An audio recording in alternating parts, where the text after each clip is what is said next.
নারীর সাথে কেউ যদি কথা বলে সেও চোখের জিনা করে। নারীকে যদি কেউ হাত দিয়ে ধরে স্পর্শ করে সে হাতের জিনা। কথা বললে জবানের জিনা।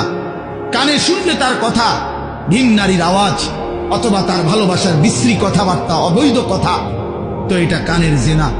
তার সাথে পায়ে হেঁটে এগিয়ে গেলে পায়ের জেনা। অন্তর দিয়ে কল্পনা করলে নারীকে নিয়ে অন্তরের জেনা। আর লজ্জাস্থান দিয়ে জেনা করলে সেটাও জেনা।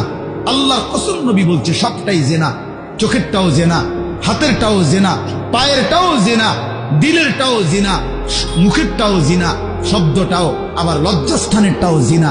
অতএব যে কোনো স্বামী স্ত্রীর সম্পর্ক ব্যতীত ভিন নারী, ছবি হোক বাস্তবে হোক, নারীর সাথে যার সম্পর্ক, আল্লাহর কসম, রব্বে কাবার কসম, সে ব্যভিচারী, লম্পট, দুশ্চরিত্র, জেনাকার। আর আল্লাহ বলছে আমি তোরে ডবল ডবল ইউদাআফ অর্থ ডবল রিডবল শাস্তি দেব কিয়ামতের দিন। ওয়ায়াখলুদ ফীহি মুহানা, এবং আল্লাহ বলে তারে বেইজ্জতি কইরা, লাঞ্ছিত কইরা চিরস্থায়ী জাহান্নামে ফেলে দেব।